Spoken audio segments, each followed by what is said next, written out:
नमो नमः विद्यार्थियों, एक बार फिर से स्वागत है आपका राजस्थान सरकार और वेदांता के CSR इनिशिएटिव ई कक्षा में। मैं हूं किरोड़ी सिंह चौहान और इस कार्यक्रम का टेक्निकल पार्टनर है मिशन ज्ञान। आज की इस कक्षा में हम पढ़ने वाले हैं 10वीं कक्षा की संस्कृत पाठ्य पुस्तक स्पंदना का चतुर्थ पाठ। पाठ का नाम है जृम्भस्व सिंह दंतांस्ते गणयिष्ये। इस पाठ के 5 भाग हैं। पहले हमने प्रथम भाग पढ़ लिया है और आज हम दूसरा भाग पढ़ेंगे। इस भाग में हम नाटक के पूर्वार्ध अंश का अध्ययन करेंगे। पहले भाग में हमने नाटक के आरंभिक भाग का अध्ययन किया है। नाटक का आरंभ कैसे होता है यह हमने पहले भाग में जाना है। तो वहाँ पहले भाग में राजा दुष्यंत मारीच ऋषि के आश्रम में विश्राम करने के लिए रुकता है और वहाँ पर देखता है कि 2 तपस्विनी स्त्रियाँ एक बालक को मना कर रही हैं, रोक रही हैं। वो बालक शेरनी के बच्चे के साथ खेलना चाहता है और उसको दूध पीते हुए उस बालक को, उस शेर के बच्चे को वह सर्वदमन बालक बार बार खींच रहा है। तो यह हमने नाटक का आरंभ पढ़ा था। अब नाटक चूँकि हम देख रहे हैं, नाटक दृश्य विधा है, इसलिए हमें भले ही हम पढ़ रहे हैं लेकिन मन में हमें उस चित्र को देखने की कल्पना करनी है। आगे क्या होता है? आगे बालक, जब दोनों तपस्विनियों ने उस बालक को शेरनी के बच्चे के साथ खेलने से मना किया तो बालक का और उन दोनों तपस्विनियों का यहाँ पर संवाद है। हम पहले पात्रों के संवाद को पढ़ेंगे। यहाँ पर बाल है, प्रथमा, द्वितीया, ये जो पात्र दिखाए गए हैं इनके संवाद आगे दिए गए हैं। संवादों का पठन करने के बाद हम उन संवादों में आए हुए संयुक्त पदों का विभाग जानेंगे, संवाद में आए हुए क्रियापदों को जानेंगे, इसके बाद संवाद में आए हुए कठिन पदों का अर्थ जानेंगे और फिर हम संवादों का सरलार्थ जानेंगे और इस नाटक को पढ़ेंगे। तो आइए पहले हम संवादों का वाचन करते हैं। कौन क्या कह रहा है? बाल है, जृम्भस्व सिंह दंतांस्ते गणयिष्ये। प्रथमा, अविनीत किं नोपत्य निर्विशेषाणि सत्वानि विप्रकरोषि हंत वर्धते ते संरंभः स्थाने खलु ऋषिजनेन सर्वदम्न इति कृतनामधेयोऽसि। द्वितीया, एषा खलु केसरिणी त्वां लंघयिष्यति यदि तस्याः पुत्रकं न मुंचसि। यह संवाद था। इस संवाद में कुछ संयुक्त पद आए हैं जिनको यहाँ पर पीले रंग से दिखाया गया है। यहाँ पर भी जो पद विभाग में पद लिए गए हैं उनका इस गद्यांश में भी निर्देश किया गया है। जैसे दंतांस्ते, इसका विभाग होगा दंतान ते, 2 पद हमें प्राप्त होंगे। नोपत्य निर्विशेषाणि, इसका विभाग होगा नह अपत्य निर्विशेषाणि। ये दोनों ही पद संधि के कारण संयुक्त थे। नह अपत्य निर्विशेषाणि, यहाँ पर विसर्ग संधि है, विसर्ग के स्थान पर उकार आदेश होता है और इसके बाद अकार के स्थान पर पूर्व रूप आदेश होता है। इन 3 कार्यों के द्वारा नोपत्य निर्विशेषाणि यह रूप बनता है। तीसरा पद है कृतनामधेयोऽसि। इसमें कृतनामधेयः यह एक पद है और असि यह दूसरा पद है। यहाँ पर भी विसर्ग संधि है, विसर्ग के स्थान पर उकार आदेश और इसके बाद अकार के स्थान पर पूर्व रूप आदेश हुआ है। ये पदों का विभाग था जिसमें हमने जाना कि संयुक्त पदों में 2-2 पद मिले हुए थे। अब इन संवादों में जो क्रियापद आए हैं वो कौन कौन से हैं? यहाँ पर संवाद में अब जो पीले रंग के पद दर्शित हैं वो सभी क्रियापद हैं। पहले वाली स्लाइड में पद विभाग में जो पद थे वो दर्शाए गए थे, लेकिन अब संवादों में क्रियापद दिखाए गए हैं। जैसे जृम्भस्व, यह क्रियापद है। जृम्भ धातु का लोट लकार का मध्यम पुरुष का एक वचन का रूप है और जृम्भ इस धातु का अर्थ यहाँ पर है मुंह खोलना। दूसरा क्रियापद है गणयिष्ये, यह गण धातु के लृट लकार के उत्तम पुरुष के एक वचन का रूप है और गण धातु का यहाँ पर अर्थ है गिनना। तीसरा क्रियापद है विप्रकरोषि। विप्रकरोषि, इसमें वि और प्र ये दोनों उपसर्ग हैं, धातु है कृ और यह लट लकार के मध्यम पुरुष के एक वचन का रूप है और कृ धातु का यहाँ पर वि और प्र उपसर्ग के साथ अर्थ आएगा पीड़ित करना, दुखी करना। वर्धते, यह चौथा क्रियापद है और यह क्रियापद वृद्ध धातु के लट लकार के प्रथम पुरुष के एक वचन का रूप है और वृद्ध धातु का अर्थ है बढ़ना अथवा वृद्धि करना। पांचवा क्रियापद है असि। असि, यह क्रियापद अस धातु के लट लकार के मध्यम पुरुष के एक वचन का रूप है और अस धातु का अर्थ है होना। छठा जो क्रियापद है वो है लंघयिष्यति और लंघयिष्यति यह लंघ धातु के लृट लकार के प्रथम पुरुष के एक वचन का रूप है और लंघ धातु का यहाँ पर आक्रमण करना इस अर्थ में प्रयोग हुआ है। सातवां जो क्रियापद है वो है मुंचसी। मुंचसी, यह क्रियापद मुच धातु के लट लकार के मध्यम पुरुष के एक वचन का रूप है और मुच धातु का अर्थ है छोड़ना। तो इस प्रकार हमने देखा कि इन तीन पात्रों के संवाद में 7 क्रियापदों का हमने प्रयोग देखा है और अधिकांश क्रियापद का प्रयोग मध्यम पुरुष के एक वचन में हुआ है, लोट लकार में, आज्ञा अर्थक लोट लकार में इसका प्रयोग हुआ है। तो विद्यार्थियों, इन विशेष अंशों को भी आप पढ़ते हुए अपनी कॉपी में नोट करिए। ये व्याकरण के अंश हैं।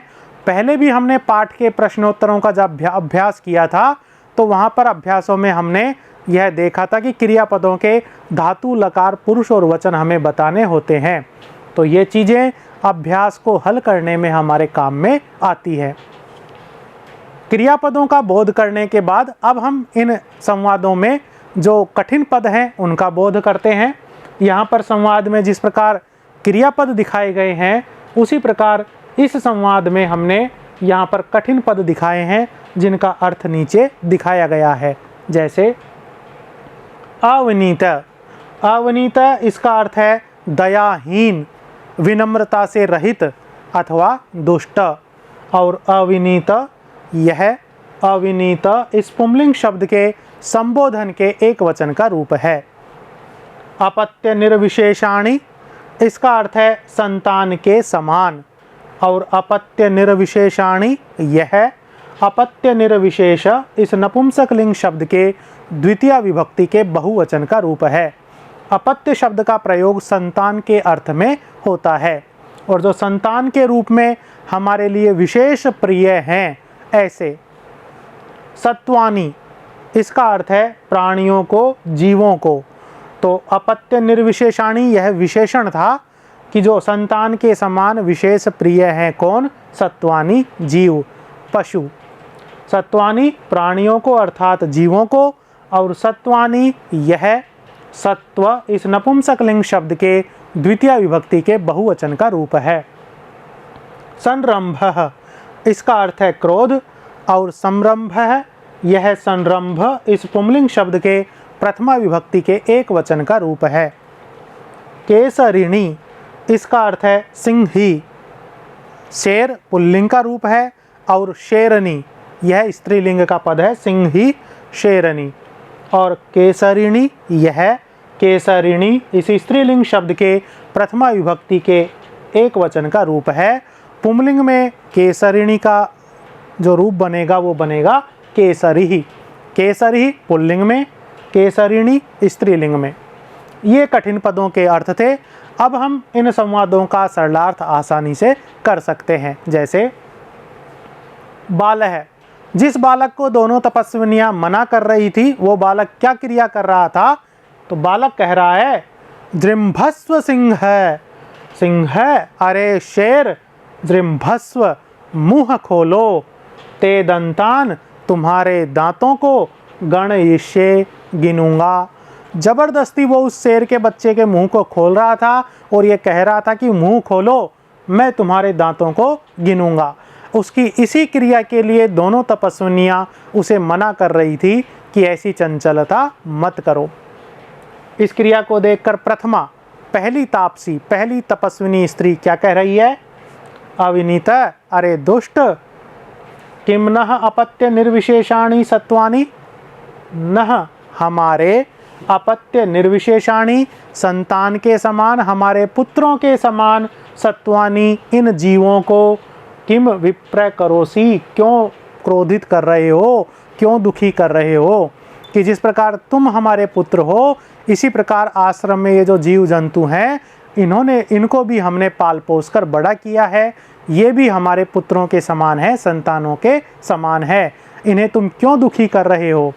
तो किम यह प्रश्नवाचक पद है, और इस जो भी प्रश्नवाचक पद हैं उनका प्रयोग क्रिया से पहले होता है कि न हमारे अपत्य निर्विशेषाणि, संतान के समान प्रिय, सत्वानी जीवों को, किम विप्र करोसी, क्यों दुखी कर रहे हो, क्यों पीड़ित कर रहे हो?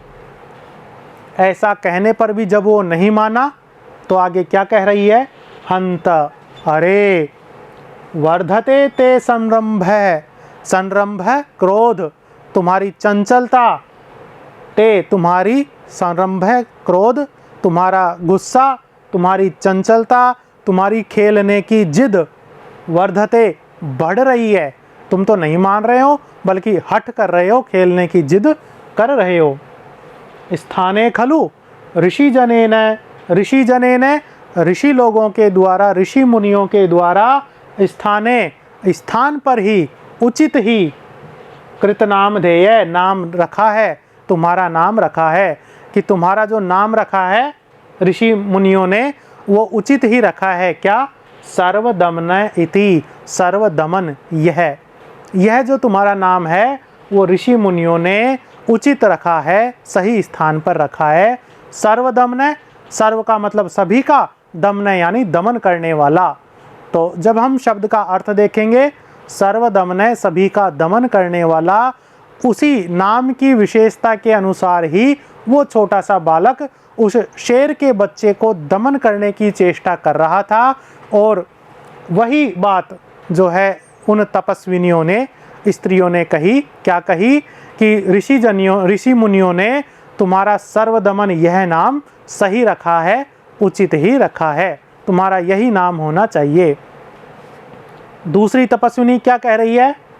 एषा खलु केसरिणी त्वाम लंघयिष्यति, एषा यह, केसरिणी शेरणी, यह शेरनी, त्वाम तुम पर, लंघयिष्यति आक्रमण कर देगी।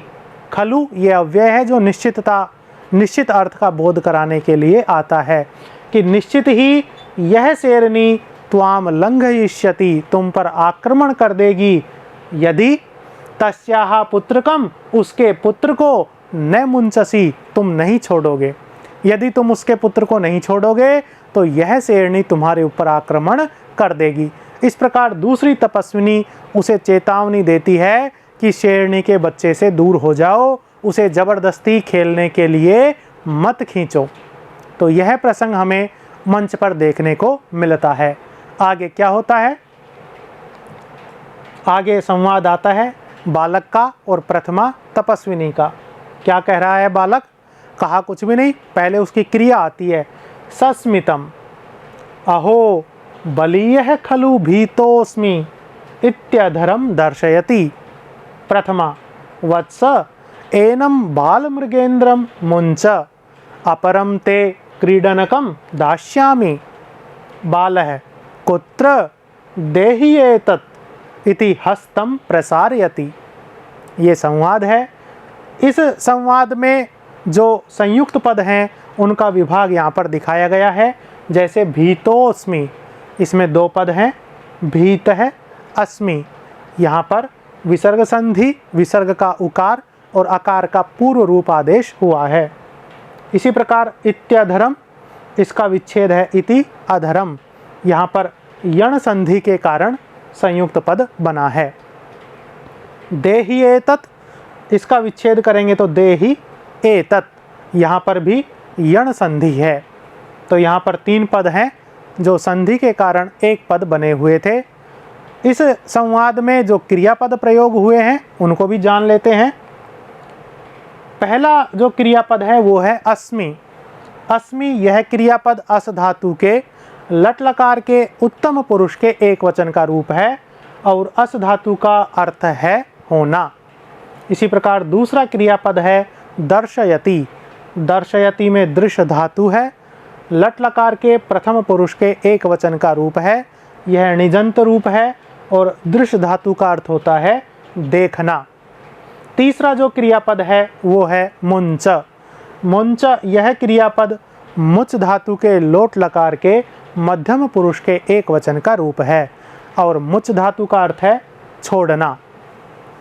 दास्यामि यह चौथा क्रियापद है और दास्यामि यह दा धातु के लट लकार के उत्तम पुरुष के एक वचन का रूप है। इसका दा धातु का अर्थ है देना। पांचवा जो क्रियापद है वो है देही। देही में भी दा धातु है, लोट लकार के मध्यम पुरुष के एक वचन का रूप है। दा धातु देने के अर्थ में प्रयोग हुई है। और छठा जो क्रियापद है वो है प्रसारयति। प्रसारयति में प्र उपसर्ग पूर्वक सार धातु है और लट लकार के प्रथम पुरुष के एक वचन का रूप है। सार यह धातु फैलाना इस अर्थ में प्रयुक्त हुई है। तो इस प्रकार हमने देखा कि बालक और प्रथमा तपस्विनी स्त्री के संवाद में 6 क्रियापदों का प्रयोग हुआ है। क्रियापदों के अर्थबोध के बाद अब हम इस संवाद में जो कठिन पद हैं उनका अर्थ जान लेते हैं। जैसे पहला पद है बलीयः। बलीयः इस पद का अर्थ है अत्यधिक, बहुत ज़्यादा। और बलीयः यह बलीय इस पुंलिंग शब्द के प्रथमा विभक्ति के एक वचन का रूप है। अधरम, अधरम का अर्थ है होठ और अधरम यह अधर इस नपुंसकलिंग शब्द के द्वितीय विभक्ति के एक वचन का रूप है। वत्स इसका अर्थ है हे पुत्र और वत्स यह वत्स इस पुंलिंग शब्द के संबोधन के एक वचन का रूप है। संबोधन में इसका प्रयोग हुआ है। मूल शब्द में स के ऊपर जो अनुस्वार दिखाई दे रहा है वो यहाँ पर नहीं आएगा। वत्स यह शब्द है। बाल मृगेंद्रम इसका अर्थ है शेर के बच्चे को और बाल मृगेंद्रम यह बाल मृगेंद्र इस पुंलिंग शब्द के द्वितीय विभक्ति के एक वचन का रूप है। अपरम, अपरम का अर्थ है दूसरा और अपरम यह अपर इस नपुंसकलिंग शब्द के द्वितीय विभक्ति के एक वचन का रूप है। अपर यह सर्वनाम शब्द है। क्रीडनकम, क्रीडनकम का अर्थ है खिलौना और क्रीडनकम यह क्रीडनक इस नपुंसकलिंग शब्द के द्वितीय विभक्ति के एक वचन का रूप है। इस प्रकार इस संवाद में जो कठिन पद थे उनका अर्थ हमने जान लिया है। अब हम इन संवादों का सरलार्थ जानते हैं। सस्मितम, बालक की क्रिया यहाँ पर बताई गई है कि तपस्विनी, दूसरी तपस्विनी ने जब यह कहा कि अरे बच्चे, अरे बालक, इस शेरनी के बालक को छोड़ दो वरना यह शेरनी तुम्हारे ऊपर आक्रमण कर देगी। यह बात को सुनकर बालक की क्या क्रिया हुई? सस्मितम, मुस्कुराते हुए थोड़ा सा मुस्कुरा दिया और क्या कहा? अहो, अरे बली है भीत है अस्मि खलु, खलु निश्चित ही, बली है बहुत ज़्यादा, भीत है अस्मि डर गया हूँ, अरे मैं तो बहुत ज़्यादा डर गया हूँ। यानी उसने एक क्रिया प्रदर्शित की हंसने की। हंसा क्यों? कि उसे डर तो लग नहीं रहा था, लेकिन दूसरी तपस्विनी उसे यह बात कहकर डराना चाह रही थी, जबकि बालक के मन में किंचित भी डर नहीं था। इसीलिए वो उसकी बात सुनकर हंस दिया और ज़बरदस्ती कहने लगा, अरे मैं तो डर गया। इति ऐसा कहकर अधरम दर्शयति, होठ दिखाता है। होठ दिखाने का मतलब वो उसको चिढ़ाता है होठ दिखाकर। पहली तपस्विनी क्या कह रही है? वत्स, हे पुत्र, एनम बाल मृगेंद्रम, इस बाल मृगेंद्र को, इस शेर के छोटे बच्चे को मुंच, छोड़ दो। मृगेंद्र पद यहाँ पर शेर का बोध कराता है। बाल यानी छोटा, कि इस छोटे शेर के बच्चे को छोड़ दो। ते तुमको अपरम दूसरा क्रीडनकम खिलौना दास्यामी दे दूंगी। इस छोटे बच्चे को छोड़ दो, मैं तुम्हें कोई दूसरा खिलौना खेलने के लिए दे दूंगी। बालक तपस्विनी की बात सुनकर क्या कह रहा है? कुत्र कहाँ है? देही एतत्, लाओ दो। कहाँ है? लाओ दो, मुझे तो दिखाई नहीं दे रहा है तो दो। इति, ऐसा कहकर हस्तम प्रसारयति, अपने हाथ फैलाता है। लाओ दो कहाँ है? तो कोष्टक में जो वाक्य है वो हमें केवल क्रियाएं दिखाता है, किसी के द्वारा बोला हुआ वाक्य नहीं है। इति हस्तम प्रसारयति, ऐसा कहकर वो अपने हाथ फैलाता है, खिलौना उससे मांगता है। आगे पढ़ते हैं। द्वितीय तपस्विनी कह रही है, सुव्रते न शक्य एष वाचा मात्रेण विरमयितुम, गच्छ त्वं मदीये उटजे मार्कण्डेयस्य ऋषिकुमारस्य वर्णचित्रितो मृत्तिका मयूरस्तिष्ठति तमस्योपहर। प्रथमा तथा इति निष्क्रांता। बालः अनेनैव तावत् क्रीडयिष्यामि इति ताप्सीम विलोक्य हसति। इन संवादों में जो संयुक्त पदाएं हैं उनका विभाग है। जैसे मृत्तिका मयूरस्तिष्ठति, इसमें विभाग करेंगे तो मृत्तिका मयूरः तिष्ठति, ये दो पद प्राप्त होंगे।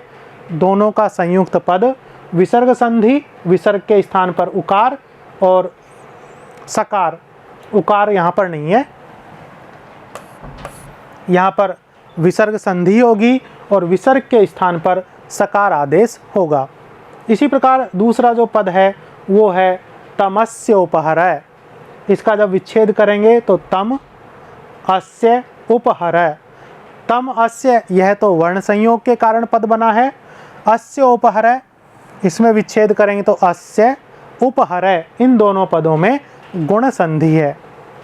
अनेनैव, यहाँ पर विच्छेद करने पर अनेन एव, ये दो पद प्राप्त होंगे और इन दोनों पदों में वृद्धि संधि है। इस प्रकार हमने पद विभाग कर लिया है। अब हम इन संवादों में आए हुए क्रियापदों को जानते हैं। पहला क्रियापद है गच्छ। गच्छ, यह क्रियापद गम धातु के लोट लकार के मध्यम पुरुष के एक वचन का रूप है। गम धातु का अर्थ है जाना। दूसरा जो क्रियापद है वो है तिष्ठति। तिष्ठति, यह क्रियापद स्था धातु के लट लकार के प्रथम पुरुष के एक वचन का रूप है और स्था धातु का अर्थ है स्थित होना। तीसरा जो क्रियापद है वो है उपहर।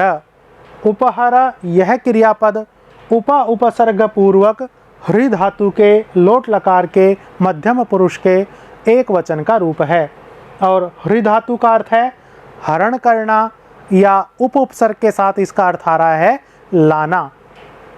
क्रीडयिष्यामि, यह इस संवाद में चौथा क्रियापद है और क्रीडयिष्यामि, यह क्रीड धातु के लिट लकार के उत्तम पुरुष के एक वचन का रूप है। क्रीड धातु का अर्थ है खेलना। पांचवा क्रियापद है हसति। हसति, यह क्रियापद हस धातु के लट लकार के प्रथम पुरुष के एक वचन का रूप है। हस धातु का अर्थ है हंसना। इस प्रकार ये क्रियापद थे जिनका हमने बोध किया है। अब हम गद्य इस संवादों में आए हुए कठिन पदों का अर्थ जान लेते हैं। पद है वाचा मात्रेण। वाचा मात्रेण, इस पद का अर्थ है वाणी मात्र से और वाचा मात्रेण, यह वाचा मात्र इस नपुंसकलिंग शब्द के तृतीय विभक्ति के एक वचन का रूप है।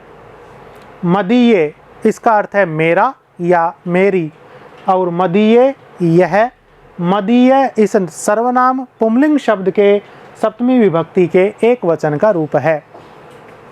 उटजे, इसका अर्थ है कुटिया में और उटजे, यह उटज इस पुंलिंग शब्द के सप्तमी विभक्ति के एक वचन का रूप है।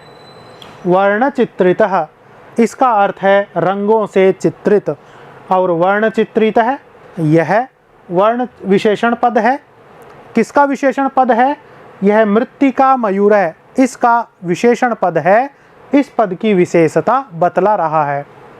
मृत्तिका मयूरः, इसका अर्थ है मिट्टी का बना मोर, मिट्टी से बना हुआ मोर, मोर की आकृति। और मृत्तिका मयूर है, यह मृत्तिका मयूर इस पुंलिंग शब्द के प्रथमा विभक्ति के एक वचन का रूप है। मृत्तिका मयूर है विशेष्य पद है, वर्ण चित्रित है विशेषण पद है। तो विशेष्य में जो लिंग विभक्ति और वचन होता है वही लिंग विभक्ति और वचन विशेषण पद में भी होता है। तो ये कठिन पदों के अर्थ थे। अब हम इन संवादों के अर्थ को जानते हैं। द्वितीया क्या कह रही है? पहली अपनी जो सहेली है, पहली जो तपस्विनी है, उससे कह रही है सुव्रते, हे सुव्रता।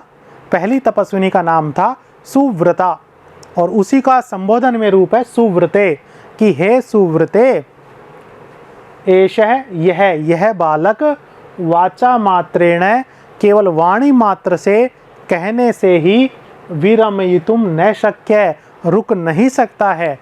हम इसको कहेंगे कि रुक जाओ, ऐसा मत करो, तो केवल ये बोलने से ही नहीं रुकेगा। हम तुम्हें दूसरा खिलौना दे देंगे, तुम रुक जाओ, ऐसा मत करो, तो यह बोलने से ही नहीं मानेगा। त्वम गच्छ, तुम जाओ, मदीये उठजे, मेरी कुटिया में। तुम मदीये उठजे, मेरी कुटिया में। गच्छ, जाओ, और क्या करो? मार्कंडेयस्य ऋषि कुमारस्य, मार्कंडेय ऋषि के पुत्र का वर्ण चित्रितो, रंगों से चित्रित, अनेक रंगों से रंगा हुआ मृत्तिका मयूर है, एक मिट्टी का बना हुआ मोर, तिष्ठति, वहाँ रखा है। तम, उसको, उस मिट्टी के बने मोर को, अस्य, इसके लिए, उपहर, ले आओ। उस मिट्टी का बना हुआ मोर इसको लाकर दे दो ताकि ये उससे खेल ले और इस शेर के बच्चे को छोड़ दे। दोबारा देखते हैं। सुव्रते, हे सुव्रता, एषः, यह बालक, वाचा मात्रेण विरमयितुम, वाणी मात्र से, कहने मात्र से ही, विरमयितुम, रुक न सक्य, नहीं सकता है। इसको कहने से ही हम नहीं रोक सकते हैं, बल्कि तुम मदीये उठजे, मेरी कुटिया में। गच्छ, जाओ, और मार्कंडेयस्य ऋषि कुमारस्य, मार्कंडेय ऋषि के पुत्र के, वर्ण चित्रितो मृत्तिका मयूर, अनेक रंगों से रंगा हुआ एक मिट्टी का मोर, तिष्ठति, रखा है। तम, उसको, अस्य, इसके लिए, उपहार, ले आओ। प्रथमा, पहली तपस्विनी कह रही है तथा, ठीक है, मैं ले आती हूँ। ऐसा कहकर क्या क्रिया होती है? इति निष्क्रांता, ऐसा कहकर वो मंच से चली जाती है, उस मिट्टी के बने हुए मोर को लेने के लिए वहाँ से निकल जाती है। बाल है, बालक क्या कह रहा है? अनेन एव तावत क्रीडयिष्यामि, तावत, तब तक, जब तक मिट्टी का मोर मुझे नहीं मिलेगा तब तक, तावत, तब तक, अनेन एव, इसी से, इसी शेर के बच्चे से, क्रीडयिष्यामि, खेलूंगा। इति, ऐसा कहकर, तापसीम विलोक्य, उस तपस्विनी को देखकर, हंसती, हंसने लगता है, उसको चिढ़ाता है कि जब तक मुझे मिट्टी का मोर नहीं दोगी तब तक मैं इसी शेर के बच्चे के साथ खेलूंगा, इसे नहीं छोड़ूंगा। आगे क्या होता है? इसमें जो अभी हमने गद्यांश पढ़ा है, इसमें एक विशेष अंश है। क्या है वो विशेष अंश? समास से युक्त पदों का यहाँ पर प्रयोग हुआ है। उन समस्त पदों का हम विग्रह जानेंगे और कौन सा समास है यह हम इस विशेष अंश में जानेंगे। जैसे वर्ण चित्रित है, इसका विग्रह होगा वर्णैः चित्रित है, वर्ण चित्रित है। यहाँ पर तत्पुरुष समास है और तृतीया विभक्ति से विग्रह हुआ है, अतः तृतीया तत्पुरुष समास यहाँ पर है। मृत्तिका मयूर है, इसका विग्रह है मृत्तिकायाः मयूर है, मृत्तिका मयूर है। यहाँ पर षष्ठी से विग्रह हुआ है तो षष्ठी तत्पुरुष समास है। मृत्तिकायाः मयूर है, मिट्टी का मोर, यह षष्ठी तत्पुरुष में विग्रह करने पर अर्थ आएगा। अथवा मृत्तिका मयूर है, इस पद का किसी दूसरे तरीके से भी हम विग्रह कर सकते हैं। किस प्रकार? मृत्तिकया रचितः मयूरः, मिट्टी के द्वारा बनाया गया मोर, यह विग्रह भी इसका हो सकता है। मृत्तिकया रचितः मयूरः, मृत्तिका मयूरः, किंतु यहाँ पर समास बदल जाएगा। यहाँ पर मध्यम पद लोपी समास होगा। मध्यम पद का लोप होने के बाद यह समास होगा। मध्यम पद लोपी समास को हम कर्मधारय समास में पढ़ते हैं और कर्मधारय समास भी तत्पुरुष समास का ही एक भेद है। यहाँ पर मृत्तिका मयूरः पद तो यही है, किंतु यकार यहाँ पर गलती से टंकित हो गया है, पद रहेगा मृत्तिका मयूरः। ये विशेषांश था जिसमें हमने समस्त पदों को जाना है, उनका विग्रह जाना है और समास को जाना है। आगे जो संवाद आता है वो आता है तापसी का और राजा का। तापसी क्या कह रही है? तापसी भवतु न मामयम गणयति पार्श्वम अवलोक्य कोऽत्र ऋषि कुमाराणाम राजानम अवलोक्य भद्रमुख एहि तावत् मोचयानेन डिम्भलीलया बाध्यमानं बालमृगेन्द्रम। राजा उपगम्य सस्मितम अयि भो महर्षि पुत्र। तापसी भद्रमुख न खल्वयम ऋषि कुमार है। यह संवाद है जो तापसी और राजा के बीच में होता है। इस संवाद में जो संयुक्त पद हैं उनका विभाग क्या है? मामयम। इस पद का विभाग करेंगे तो दो पद प्राप्त होंगे, माम अयम। वर्ण संयोग के कारण एक पद बना था मामयम। पार्श्वम अवलोक्य, इसका विभाग करेंगे तो पार्श्वम अवलोक्य, यहाँ पर भी वर्ण संयोग था। कोअत्र, इसका विच्छेद करेंगे तो कह अत्र, यहाँ पर विसर्ग संधि है, वही विसर्ग के स्थान पर उकार और फिर अकार का पूर्व रूप आदेश हुआ है। राजानम अवलोक्य, यहाँ पर दो पद हैं, राजानम अवलोक्य, यहाँ पर वर्ण संयोग है। वर्ण संयोग में अकार का जो संयुक्त रूप है वो मकार के साथ हो जाता है। मोचया अनेन, यहाँ पर विच्छेद होगा मोचय अनेन, यहाँ पर सवर्ण दीर्घ संधि है। सवर्ण दीर्घ संधि के कारण मोचयानेन में आ यह दीर्घ रूप बनता है। खल्वयम ऋषि कुमार है, इस पद में विच्छेद होगा खलु अयम ऋषि कुमार है। अयम ऋषि कुमार है में तो वर्ण संयोग है, किंतु खलु अयम इन दोनों पदों में यण संधि है। तो ये था पदों का विभाग। यहाँ पर जब हमने पदों का विभाग दिखा दिया है तो आगे जब इन संवादों को पढ़ेंगे तो हमें संयुक्त पद दिखाई नहीं देंगे, बल्कि पद विभाग किए हुए दिखाई देंगे, ताकि अर्थ पदों का आसानी से ले सकें। इन संवाद में जो क्रियापद आए हैं वो कौन कौन से हैं? भवतु, यह क्रियापद है। भवतु यह भू धातु के लोट लकार के प्रथम पुरुष के एक वचन का रूप है और इसका अर्थ, भू धातु का अर्थ है होना। दूसरा जो क्रियापद है वो है गणयति। गणयति में गण धातु है, लट लकार के प्रथम पुरुष के एक वचन का रूप है। गण धातु का अर्थ है गिनना। और तीसरा जो क्रियापद है वो है एहि। एहि यह क्रियापद आ उपसर्ग पूर्वक इण धातु के लोट लकार के मध्यम पुरुष के एक वचन का रूप है और आ उपसर्ग पूर्वक इण धातु का यहाँ पर अर्थ आएगा आना। चौथा जो क्रियापद है वो है मोचय। मोचय यह क्रियापद मुच धातु के लोट लकार के मध्यम पुरुष के एक वचन का रूप है। यह निजंत रूप है और मुच धातु का अर्थ यहाँ पर है छोड़ना। इस प्रकार हमने क्रियापदों का बोध कर लिया है। अब हम कठिन पदों का अर्थ जान लेते हैं। कठिन पदों में पार्श्वम, इस पद का अर्थ है पास में, समीप, और यह अव्यय पद है। भद्रमुख, भद्रमुख इसका अर्थ है हे सज्जन, संबोधन का रूप है, इसीलिए हे यह अर्थ हमने यहाँ पर लिया है। भद्रमुख, यह भद्रमुख इस पुंलिंग शब्द के संबोधन के एक वचन का रूप है। डिंभ लीलया, इसका अर्थ है बाल क्रीड़ा से, और डिंभ लीलया यह डिंभ लीला इस स्त्रीलिंग शब्द के तृतीय विभक्ति के एक वचन का रूप है। बाध्यमानम, इसका अर्थ है पीड़ित किए जाते हुए को, और बाध्यमानम यह बाध्यमान इस पुंलिंग शब्द के द्वितीय विभक्ति के एक वचन का रूप है। उपगम्य, इसका अर्थ है पास जाकर, और यह अव्यय पद है। तो संवादों में जो कठिन पद हैं उनका अर्थ हमने जान लिया है। अब संवाद क्या कह रहे हैं, क्या अर्थ दे रहे हैं, यह हम अब जान लेते हैं। जैसे तापसी, जब छोटा बच्चा उसकी बात नहीं मान रहा है, मिट्टी का मोर लेने के लिए उसने पहली तपस्विनी को भेज भी दिया है, फिर भी बालक कह रहा है कि मैं तो तब तक इसी से खेलूँगा, इसी शेर के बच्चे के साथ खेलूँगा।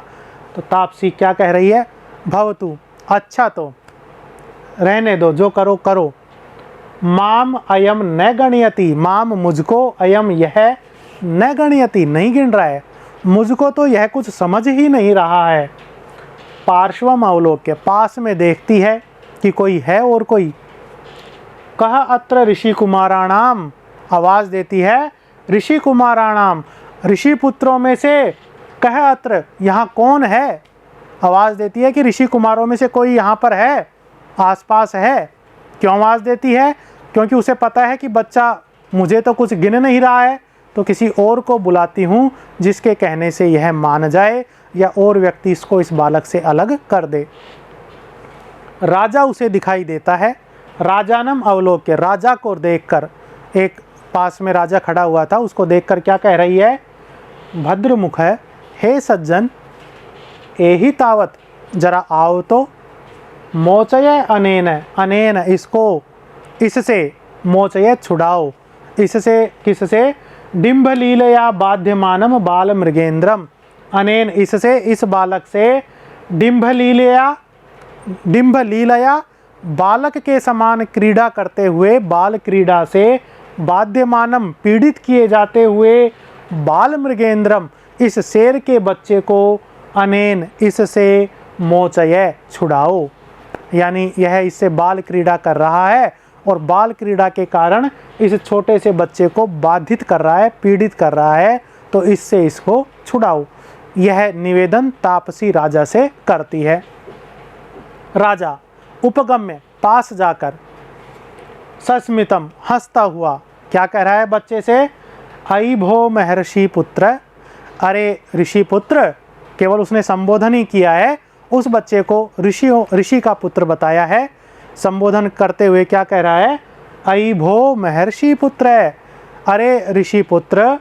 उसने इतना ही कहा था, तभी तापसी उसे टोक देती है, क्या कहती है, भद्रमुख है, हे सज्जन, अयम खलु ऋषि कुमार है न, अयम खलु यह तो ऋषि कुमार है न, ऋषि का पुत्र नहीं है, इसे ऋषि पुत्र मत समझो। तो यह कौन है, यह आगे हमें पता लगेगा। राजा भी जो है उसे ऋषि पुत्र तो कह देता है, लेकिन तापसी जब उसे मना करती है कि यह ऋषि पुत्र नहीं है, तो राजा की भी उत्सुकता बढ़ जाती है कि वह जाने कि यह पुत्र, यह छोटा बालक कौन है। कौन है, इस जिज्ञासा को हम पाठ के अगले भाग में शांत करेंगे। तो मिलते हैं पाठ के अगले भाग में। धन्यवाद।